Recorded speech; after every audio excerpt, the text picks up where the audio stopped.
오늘이 벌써 이제 9월의 첫째 주가 되었습니다. 9월이 되자마자 더위도 한풀 꺾인 것 같고요. 또 아침 저녁으로는 선선한 바람도 많이 불게 되었죠. 하나님의 이 만드신 이 계절의 변화가 참 놀랍기만 합니다. 9월을 시작하면서 우리가 묵상하는 성경 본문이 이제 열왕기상입니다. 열왕기는 이제 왕들의 역사를 기록한 책이죠. 제가 어릴 때에 열왕기라는 제목을 보고 10명의 왕의 이야기인가 보다 이렇게 생각했었습니다. 지금 웃지 않으시는 분들은 다 저와 같은 생각을 가졌던 걸로. 열왕기라는 것이 열이라는 숫자를 얘기하는 게 아니라 나열하다는 열이거든요. 그러니까 여러 왕들의 이야기라는 의미입니다. 근데 사실 열왕기는요, 여러 왕들의 이야기만이 아니라 그와 함께한 모든 백성들의 이야기라고 할 수 있습니다. 특별히 성경에 나오는 이 역사는 단순히 역사적인 사실을 이야기하는 게 아닙니다. 어느 시대에 어느 왕이 있었고 어느 왕이 있었고 보이기는 그렇게 보이지만 사실 그 얘기를 하려고 이 성경이 이 이야기를 기록한 것이 아니라는 것이죠. 그러니까 열왕기를 왜 기록했을까 생각해 보면 그 이유를 분명하게 우리가 확인할 수 있습니다.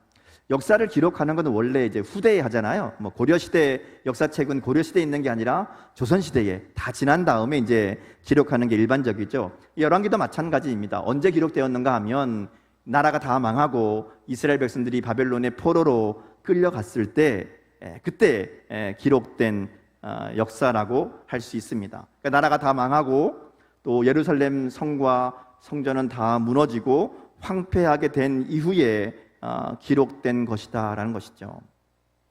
우리가 지난주까지 예레미야 말씀 나누는데요, 예레미야 말씀을 통해 나눈 것처럼 바벨론의 포로로 잡혀간 이스라엘 백성들은 그곳에서 70년을 머물면서 자신들의 삶과 역사를 돌아봤을 겁니다. 그러면서 우리가 왜 이렇게 되었을까? 왜 우리나라가 그 다윗, 솔로몬 그 위대한 이 나라가 이렇게 완전히 무너져 버리게 되었을까? 그들이 생각하게 되었고요, 질문하게 되었고요, 그들의 역사에서 그 답을 찾으려고 했을 겁니다. 그래서 쓴 책이 열왕기입니다. 열왕기의 결론은 그들의 역사가 왜 이렇게 되었는가에 대한 대답입니다. 결국 나라의 흥망성쇠가 국방력이나 외교력이나 경제력에 있는 것이 아니라 하나님의 말씀에 순종했는가에 달려있다라는 겁니다. 열왕기를 기록하면서 그들이 내린 결론은 그겁니다. 하나님 앞에 어떻게 반응했는가에 따라 우리의 인생이 성공하기도 하고 실패하기도 하더라라는 것이죠. 이스라엘 역사를 보면서 왕들의 역사를 봤더니 이것을 깨닫게 된 겁니다. 이스라엘 백성, 이스라엘의 나라가 망하고 자신들이 포로로 끌려와 있는 이 상황은 하나님 말씀에 순종하지 않았기 때문에, 하나님 말씀을 듣지 않았기 때문에 지금 이와 같은 결과가 이르게 된 것을 그들이 고백하게 된 겁니다. 하나님만 섬기고 하나님의 백성으로 살아야 됐는데 그렇지 못했기 때문에 하나님의 징계가 임한 것이고 지금 이 상황에 이르게 되었다는 이 교훈을 기록하는 것이죠. 그들이 역사를 통해서 뼈저리게 깨달은 이 사실을 기록하면서 이제 그들의 후손들, 그들의 남은 이스라엘 백성들에게는 이것을 우리가 분명하게 기억해야 된다라는 것을 이야기하는 겁니다. 그래서 열왕기를 보면요, 왕들의 역사를 기록하면서 그가 하나님 앞에서 어떤 삶을 살았는가를 중요하게 바라보며 기록합니다. 왕으로서의 능력이 아니라 얼마나 국방력을 강하게 했고 얼마나 외교적인 역량을 발휘해서 나라를 다른 나라들과 대등하게 만들었고 이게 아니라 하나님을 섬기고 하나님 말씀에 순종했는가 그렇지 않는가 이걸 가지고 왕들을 평가하는 겁니다.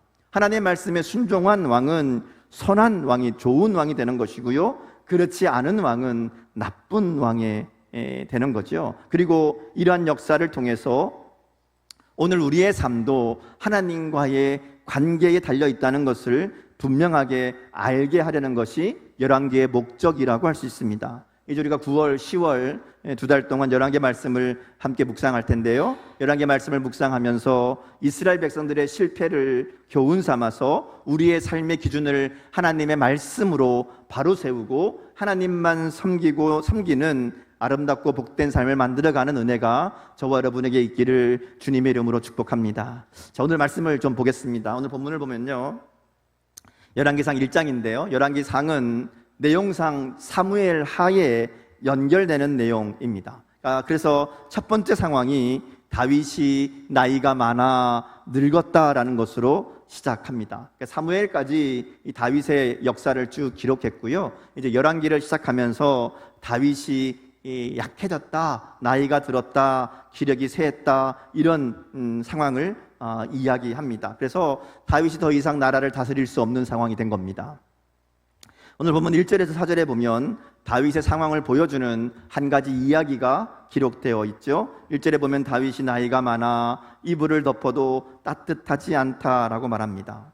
그랬더니 신하들이 왕을 위하여 젊은 처녀 하나를 구해서 왕의 몸을 따뜻하게 하려고 합니다. 그리고 전국에 젊고 예쁜 여자를 찾았는데 아비삭이라는 아름다운, 성경의 표현하면 심히 아름다운 이 처녀가 뽑혀서 다윗의 시중을 들게 되었다, 이렇게 얘기합니다. 이야기가 좀 이상하죠? 9절에 써 있는 대로 보면 이해가 어렵습니다. 자, 몸이 차가워요. 이불을 덮어도 따뜻하지 않습니다. 그래서 몸이 따뜻한 사람을 구해서 몸을 데펴주겠다, 뭐 이런 이야기 같은데, 그런데 그런 사람을 찾는다고 하면서 예쁜 여자를 뽑거든요. 이 아름다운 여자, 예쁜 여자와 따뜻한 거는 별로 상관없잖아요. 그러니까 이 구절의 의미를 잘 생각해야 됩니다. 이게 단순히 정말 몸이 차가워서 이런 의미가 아니라 젊고 예쁜 여자를 통해서 다윗이 기력을 찾기를 바랬던 그런 신하들의 마음을 우리가 보게 되는 겁니다. 근데 이게 아무 소용이 없습니다. 어떤 사람들은 이 본문을 해석하면서 다윗이 이제는 예전처럼 그렇게 젊은 여자의 마음이 동하지 않을 정도로 성숙했기 때문에 그렇다, 이렇게 얘기하는 분들도 있는데, 내용상 그런 건 아닌 것 같아요. 그냥 힘이 정말 없는 겁니다. 아무 힘이 없어서 아무리 젊은 여자를 옆에다가 붙여놔도 이게 더 이상 어떻게 할 수 없는, 그만큼 다윗의 기력이 다했다, 이거를 이제 표현하는 그런 상황이라고 생각하면 될 것 같습니다. 그러니까 말로만, 그러니까 정말 그야말로 죽음이 눈앞에 있는, 사람만 있는 거지 산 게 아닌 이런 상황이라는 것이죠. 자, 그래서 그때에 이렇게 이제 상황이 시작되는 겁니다. 다윗의 상황이 이렇기 때문에 급박하게 움직이는 사람들이 있었죠. 다윗이 이제 오늘 내일 하니까 다윗이 죽으면 그 다음 이 왕을 누가 이어받을 것인가, 이 문제 때문에 많은 사람들이 눈치를 보고 있고, 자, 어떻게 누가 다음 왕이냐, 이런 이제 이 상황이 그들에게 주어지게 되는 거죠. 열왕기상은 이제 다윗 이후에 이스라엘이 어떻게 될 것인가를 이야기하는 것으로 시작됩니다. 우리가 좀 매일 이제 말씀을 묵상하고 있는데, 내용을 보면 마치 무슨 드라마 보는 것 같잖아요. 제가 이 드라마 좋아하거든요. 저 역사 드라마 굉장히 좋아해서 옛날에 대하 드라마 하면 거의 빼먹지 않고 봤습니다. 대하 드라마가 주로 이제 왕들의 이야기잖아요. 대부분 그 내용을 보면 왕위를 두고 다투는 왕자들 간의 혹은 신하들 간의 싸움입니다. 특별히 후계자가 분명하지 않은 경우에 나라가 매우 혼란에 빠지게 되죠. 그래서 이 역사 이런 드라마 같은 거 보면 아직 어린 왕자라도 그 왕자를 빨리 세자로 정하자고, 말하자면 다음 후계자로 확정을 지어놓자고 얘기하는 상황들을 자주 보게 됩니다. 왜냐하면 왕위를 물려받을 후계자가 딱 정해져 있어야 불필요한 혼란을 피할 수 있기 때문에 그렇습니다. 자, 근데 문제는 지금 이스라엘에 이게 정확하지 않다는 겁니다. 후계자가 명확하지 않아요. 물론 다윗이 나름대로 생각한 아들은 있습니다. 하나님이 다윗에게 말씀하신 후계자는 솔로몬입니다. 자, 근데 이것이 오늘 성경에 보면 전혀 드러나지 않습니다. 사실 하나님께서 다윗에게 그 후계자에 대해서 얘기하신 것은 다윗이 성전을 지으려고 했던 때입니다. 다윗이 하나님의 은혜에 감사해서 자기만 왕궁에 있는 것이 불편해서 성전을 지어야 되겠다, 이렇게 하나님께 마음을 먹죠. 근데 하나님이 막으시죠. 너 성전 짓지 말아라, 이렇게 얘기합니다. 그러면서 그 마음은 받아주셔서 내가 너를 다윗에게 주시는 약속의 내용들이 있고, 그 중에 하나가 뭔가 하면 네 아들을 통해서 성전을 짓게 할 것이고 그 아들의 왕위를 견고하게 영원하게 이어지게 하겠다, 뭐 이런 내용들이 있습니다. 그게 사무엘 하에 나오는 내용인데요. 근데 거기 보면 그냥 다윗의 아들이라고만 했지 누구인지는 안 나옵니다. 근데 역대상 22장에 보면 똑같은 내용을 기록하면서 그 아들을 솔로몬이라고 이야기하고 있습니다. 근데 지금 이제 열왕기 우리가 읽고 있잖아요. 열왕기에서는 이 내용이 아무것도 없어요. 하나님도 아무 말씀이 없고 다윗도 이 상황을 공식적으로 못 박아 놓은 게 아닌 것 같습니다. 상황이 어수선한 거예요. 자, 그러니까 사람들이 말하자면 심증은 있는데 물증은 없는 거예요. 뭐 아직 확정된 거 아니지 않느냐, 이런 상황인 거죠. 그래서 이 가장 먼저 움직인 사람이 아도니아입니다. 5절 말씀 한번 볼까요? 5절 같이 읽습니다. 자, 시작. 그때에 핫깃의 아들 아도니아가 스스로 높여서 이르기를 내가 왕이 되리라 하고 자기를 위하여 병거와 기병과 호위병 50명을 준비하니. 자기 보면 그때에 라고 나오죠. 이때는 다윗이 약해져서 그야말로 침상에 누워있는, 더 이상 왕으로서 나라를 다스릴 수 없는 그런 상황이 되었을 때를 말합니다. 자, 이러니까 그 왕의 아들 중에 아도니아가 야, 이게 절호의 기회이다. 아직 아무것도 결정되지 않았을 때 내가 선수를 쳐서 왕이 되어야 되겠다. 그래서 스스로 높여서 왕이 되리라, 이렇게 마음을 먹고 움직이기 시작한 겁니다. 이어지는 6절, 7절 말씀은 이 아도니아가 어떤 사람인지를 이야기해 줍니다. 제일 먼저 나오는 게 압살롬 다음에 태어난 사람이다, 이렇게 얘기하죠. 압살롬의 친동생이란 얘기가 아니라 다윗에게는 아들이 굉장히 많습니다. 일단 최소한 10명이 넘고요. 그 중에 첫 번째 아들은 암논이었죠. 근데 암논은 우리 아는 것처럼 그 이복 누이 동생이었던 다말을 건드렸다가 다말의 친오빠인 압살롬에게 죽임을 당했던 사람입니다. 둘째 아들은 길르압이란 사람인데요. 성경에 거의 내용이 없어요. 이 나발의 아내였던 아비가일에게서 태어난 아들인데, 아비가일 이야기는 성경에 많이 나오는데 이 아들 이야기는 없습니다. 그래서 아마 일찍 죽지 않았을까, 뭐 이렇게 이제 생각하고요. 아니면 살아 있어도 별로 영향력이 없지 않았을까, 이렇게 봅니다. 셋째 아들이 이제 유명한 압살롬입니다. 압살롬은 다윗에게 반역을 일으켰다가 요압에게 죽고 말았습니다. 그 다음 네 번째가 아도니아입니다. 그러니까 지금 현재 상황에서 왕위 계승 1순위라고 할 수 있습니다. 제일 첫 번째 서열이죠. 자, 그 다음 내용을 보면 아도니아는 용모가 매우 준수한 자라고 얘기합니다. 딱 봐도 왕이 될 만한 인물입니다. 왕이 될 만한 인물과 체격을 갖추고 있는, 외모가 딱 왕인 거예요. 자, 또 6절에 보면 한 번도 아버지 다윗에게 꾸지람을 받은 일이 없었다라고 얘기합니다. 이런 아들이 있을까요? 흔히 말하는 엄친아죠. 한 번도 혼날 짓을 안 한 거라, 이렇게 이제 이야기하는 겁니다. 근데 물론 이제 이 구절을 다르게 볼 수도 있어요. 한 번도 혼날 짓을 하지 않았다라는 얘기가 아니라 사실은 다윗이 혼내지 않았다, 이렇게 볼 수도 있습니다. 혼낼 짓을 하는데 제대로 가르치지 못한 것으로 이렇게 읽을 수도 있어요. 그래서 표준 세번역 성경을 보면 이 6절을 이렇게 번역합니다. 그런데도 그의 아버지 다윗은 아도니아를 꾸짖지도 않고, 이렇게 얘기합니다. 그러니까 아버지가 제대로 교육하지 않았다. 근데 사실 암몬의 사건이나 압살롬의 반역을 생각해 보면 다윗이 자녀들에게 그 제대로 된 아버지의 역할을 하지 못한 것으로 우리가 많이 보거든요. 그러니까 아마도 제대로 안 가르친 게 아닌가, 이게 더 적절해 보일 수도 있습니다. 어쨌든 간에 우리가 둘 다 생각해 볼 수 있는 상황인데, 결론적으로 얘기하면 아도니아는 모든 면에서 다윗의 뒤를 이을 왕의 자질과 자격과 조건을 갖춘 사람이라고 할 수 있습니다. 모든 조건이 다 왕에 합당한 사람이라는 것이죠.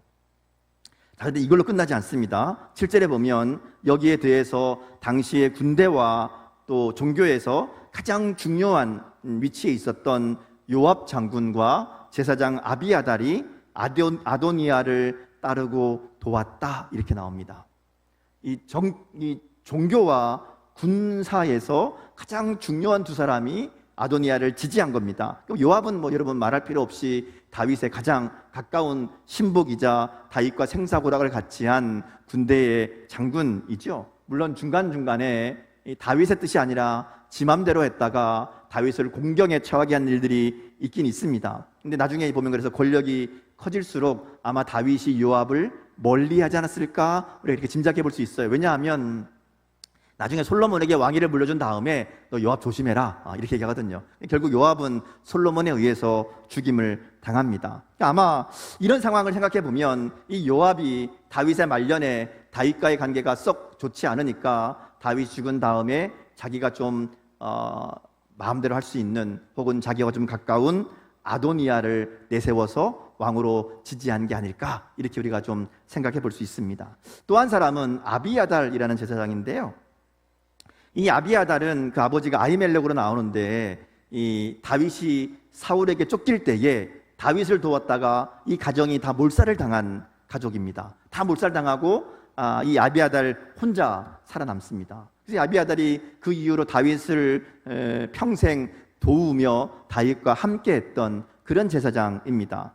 이 다윗 시대에는 이제 성막이 두 군데가 있었어요. 원래는 성막이 하나잖아요. 근데 이 성막이 원래 기브온에 있는데 이 기브온에 있던 성막을 그냥 두고 성막을 또 하나 세웁니다. 왜냐하면 다윗이 중간에 하나님의 언약궤를 예루살렘으로 가져오잖아요. 예루살렘으로 가져왔는데 아무데나 놓을 수는 없잖아요. 그래서 성막을 하나 만듭니다. 그러니까 이제 성막이 두 개가 되는 거고, 성막이 두 개가 되니까 성막을 섬기는 대제사장도 두 명이 된 겁니다. 그래서 원래 있었던, 그러니까 출애굽 때부터 있던 그 성막은 기브온에 있고, 그 성막을 섬기는 제사장이 사독이라는 제사장입니다. 뒤에 나오죠?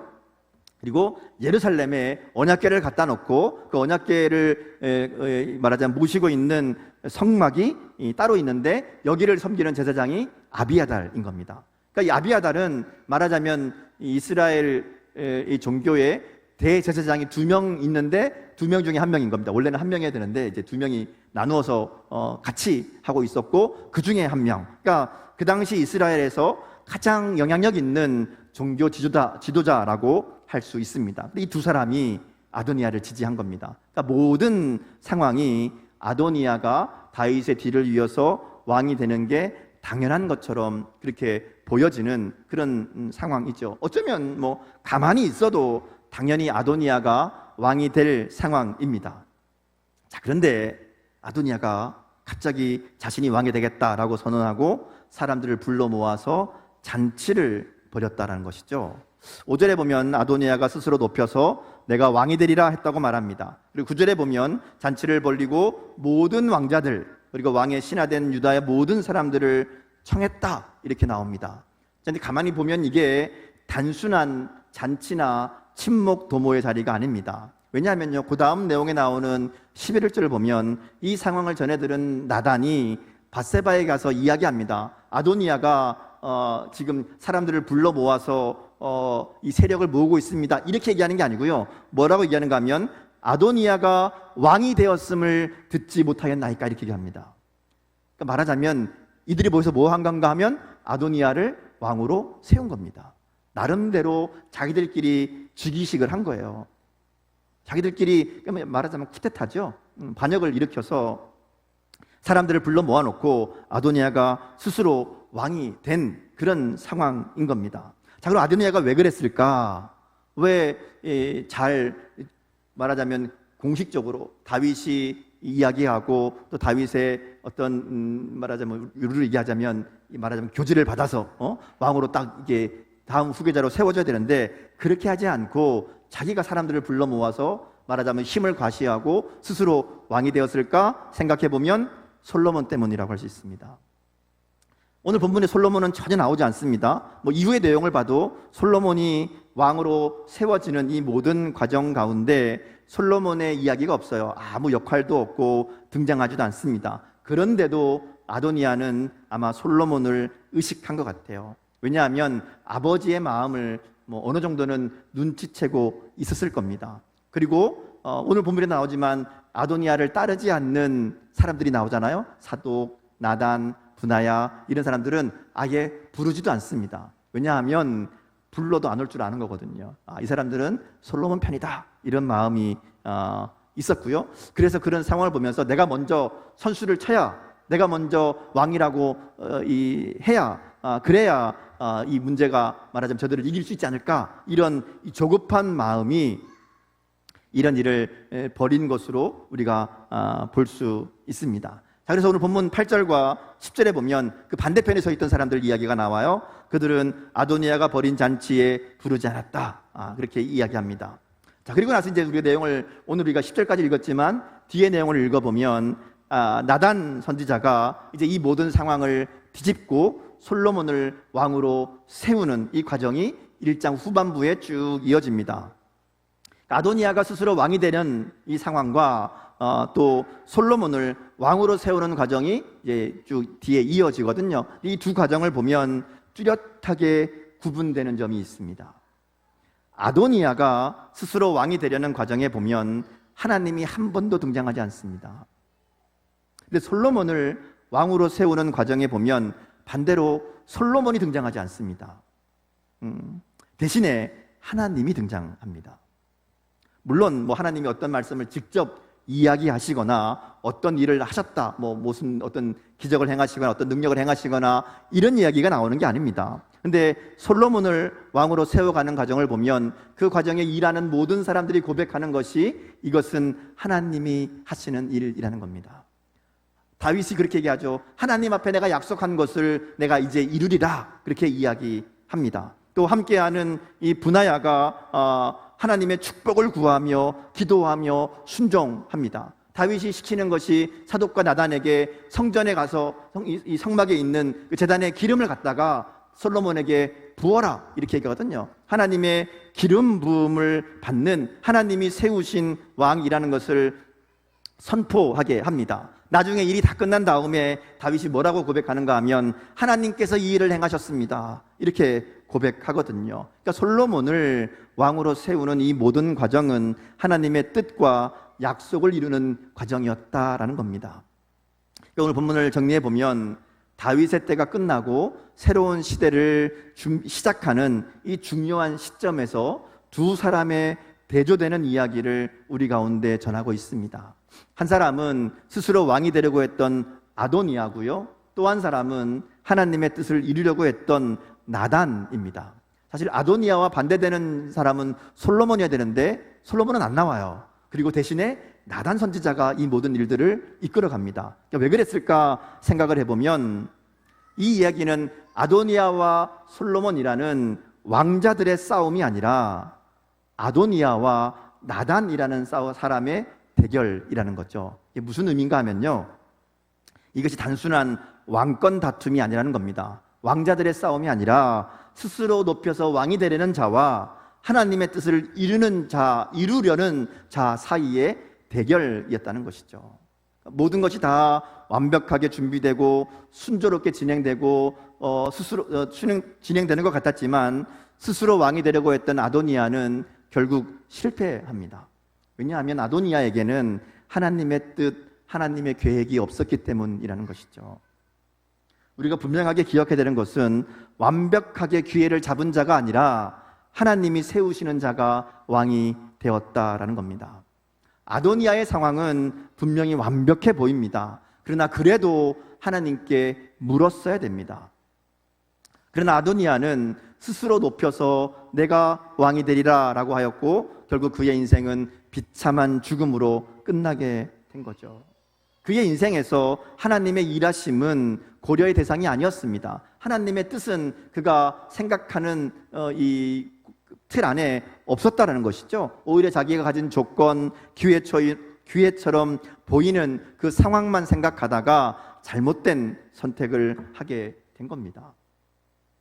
이스라엘 역사를 보면요, 왕은 언제나 스스로 되는 게 아닙니다. 하나님이 세워주시는 사람이 왕이 됩니다. 사울도 그랬고요, 다윗도 그랬습니다. 하나님의 선지자가 하나님의 뜻을 따라 기름을 부어야 왕이 됩니다. 그래서 1장 후반부에 보면 다윗이 선지자 나단에게 부탁해서 솔로몬에게 기름 부음으로 왕으로 세움받게 하는 내용이 나옵니다. 아도니아가 이거 모를 리가 없습니다. 왕이 되려면 제사장이나 선지자가 와서 제단에 그 기름을 갖다가 기름 부음을 받아서 하나님이 세우신 사람이라는 것을 보여줘야 된다는, 그 하나님이 세우신 사람이어야 된다는 이 상황을 모를 리가 없다는 것이죠. 근데 아도니아는 그것이 아니라 사람들을 불러 모으고 그들을 통해서 스스로 왕이 되겠다 한 겁니다. 하나님의 기름 부으심이 아니라 스스로 왕관을 머리에 쓰려고 한 것이죠. 그러니까 이런 것을 보면 그의 삶에, 그의 생각에, 그의 인생에 하나님이 없었다는 것을 보여주는 증거가 되는 겁니다. 오늘 우리의 인생에도 둘 중 하나입니다. 아도니아와 같은 인생이 있고 나단과 같은 인생이 있습니다. 다 같이 열심히 달려가고 살아가지만 스스로 높아지려는 인생이 있고요, 하나님의 뜻을 이루기 위해서 달려가는 인생이 있다는 겁니다. 여러분은 어떤 인생을 살고 있습니까?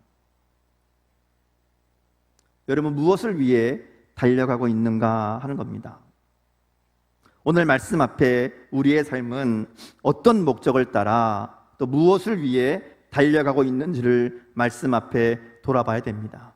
내가 열심히 힘쓰고 애쓰는 목적이 무엇인지, 그 일에 담긴 하나님의 뜻은 무엇인지, 나는 과연 하나님의 뜻과 하나님의 계획 안에서 달려가고 있는지, 오늘 우리의 삶의 모든 부분들을 점검하며 다시 하나님 말씀 앞에 새롭게 하는 결단이 있기를 주님의 이름으로 축복합니다. 우리가 매일 말씀 묵상하는 이유가 여기에 있잖아요. 하나님 말씀이 내 삶의 기준이 되게 하는 것.